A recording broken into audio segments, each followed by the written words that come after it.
Planted in the magic of the Hudson Valley and Catskill Mountains is Woodstock, New York. Known far and wide and beloved by many, this small town draws people from all over to visit and stay. The unique beauty this place has to offer captivates people from all walks of life, but is particularly loved by creative minds, namely musicians.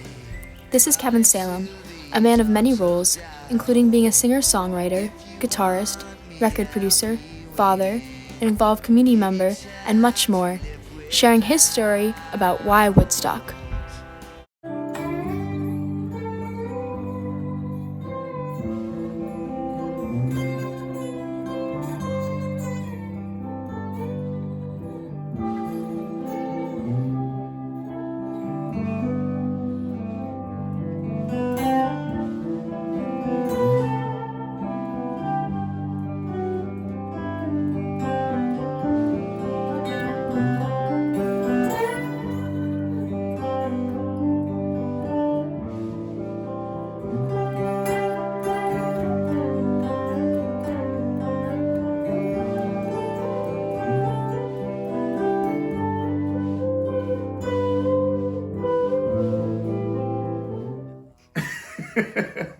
No, I think like you have a relationship to the place you live, and sometimes it's super intentional. And then sometimes you just become friends with somebody and you end up like marrying your best friend, and that's kind of the way Woodstock is for me. Like I've worked here and there's so much sort of music life centered here. Like my job brought me here, but it was always a weird place, like my sort of work life centers in cities or traveling around. But this place had these two studios, really famous studios. One of them was one of the most famous recording studios in the world, and it was called Bearsville, in Bearsville. And it was started by Bob Dylan's manager back in whatever year. And it was one of the biggest rooms and this big, beautiful wooden room. And you would go there and you would just basically live there for however long it took you to make your record. And then there's another one that closed, but it was sold like maybe 15 years ago and sold and specifically not allowed to be a recording studio, and it's long gone. Then there's another place in an old church called Dreamland that is still a studio. And I would just come here and, it was like I just sort of started getting along with this place. Like it has like, everything grows close together. Everything's lush. There's every kind of animal, like in my studio here, which just looks like a recording studio anywhere, but sometimes I'll look out my window, there's like a mama bear and her 3 cubs that live under the tree behind my studio, and there's, foxes and deer and turkeys and rabbits and people. It's just like everything sort of is lush here, and it grows all around you. And so that's kind of how my relationship is kind of like an accidental marriage. Like it became my friend, and then I was like, well, we're here together, we may as well just we may as well just get married.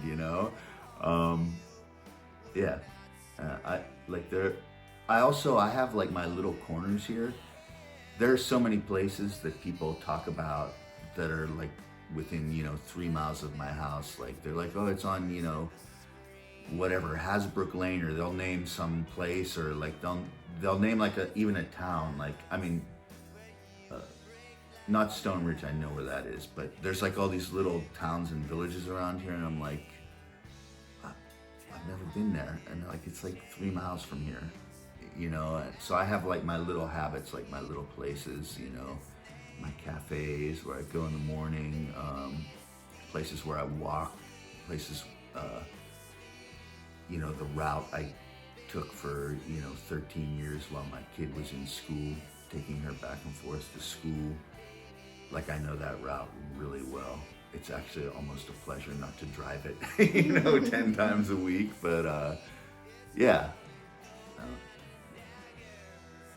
yeah, so like I kind of ended up here by accident, and I should say that I'm really lucky because my work takes me all over the world. So I get plenty of city life and I get plenty of other cultures and stuff. But since I've had a kid, I do less of that. And so the last 18 years, I've been really rooted here. But now, like, my daughter is a grown up. I mean, she's not, I mean, she's 18 and she's about to start her second year of college.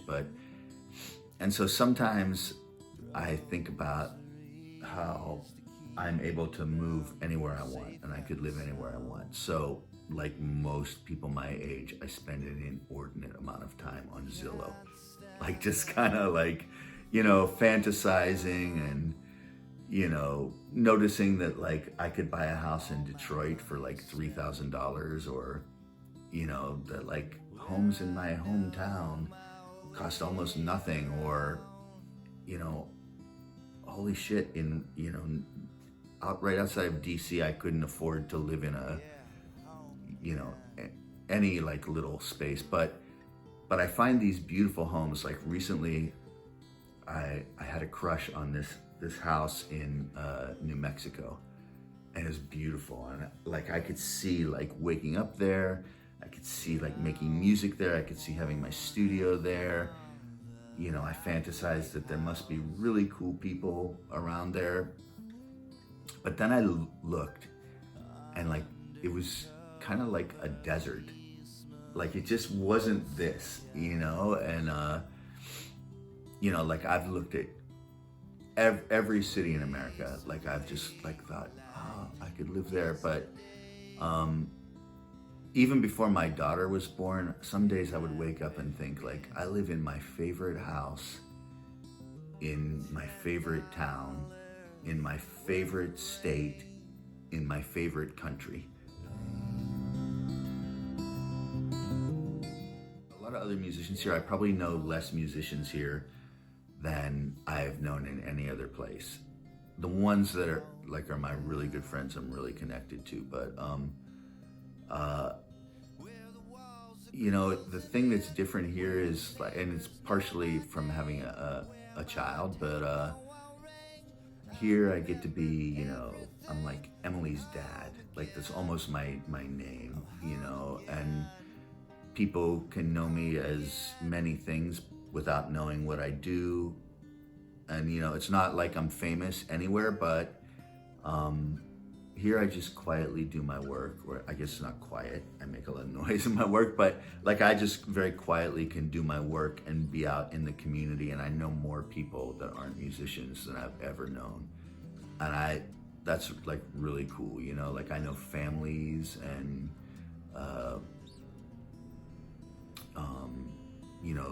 like shopkeepers, like our little town here, like literally almost in a row has a butcher, a baker, and a candlestick maker. Like, they're like right there. They're like 50 yards from each other. It's kind of weird, but it's like a slow city,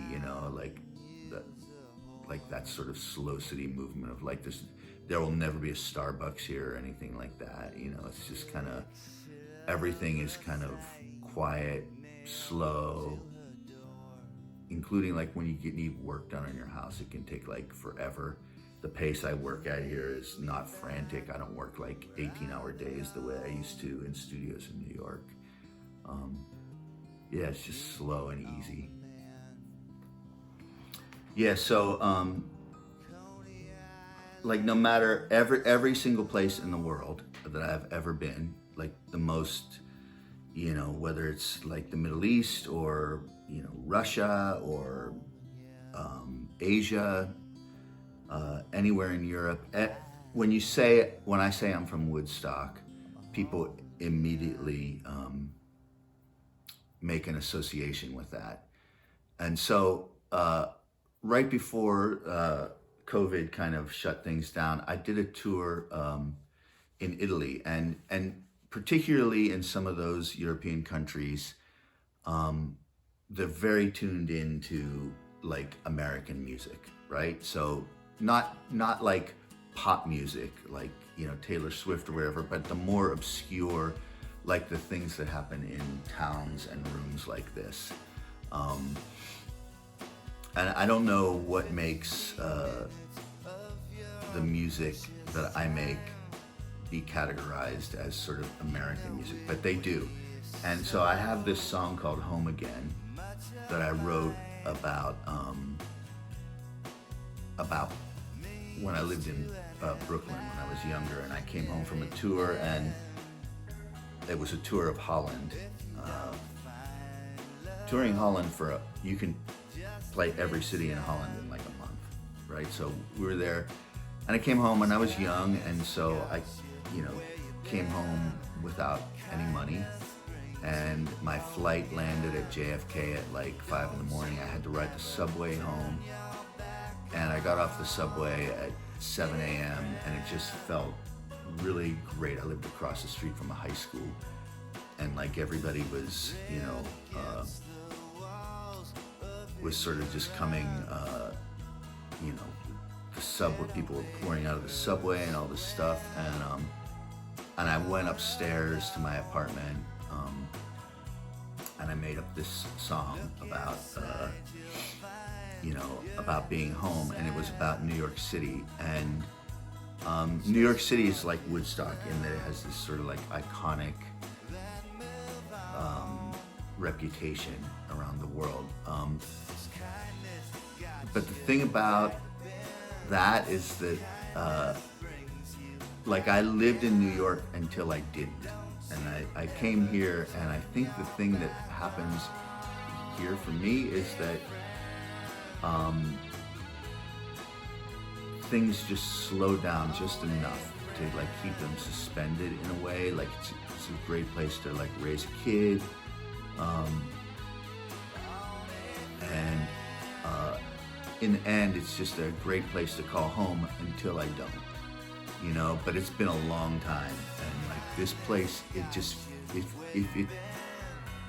if you can sort of handle it, it's slow pace. It's like a little bit like Jamaica in that way.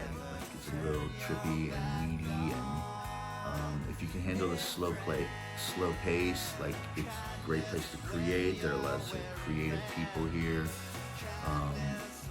There are lots of alternative sort of lifestyles. There's a vibrant culture, like economically diverse and politically diverse culture. For me, that's really good. I mean, I have my ideology, but I never like to be only with my own tribe. I think that's like, it makes you stale, and it makes you uncreative.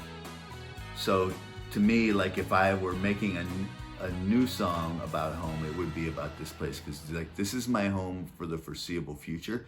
Maybe only until tomorrow. You never know like what'll happen, but I know that I'm not seeing anything that makes me feel differently. Like I still wake up here, it still feels fresh. I don't feel like I'm missing anything. I don't know, that's kind of a long and rambly way of putting that. I love New York City. It's big and shiny. I love Paris. It's big and shiny and awesome, and like it's historic.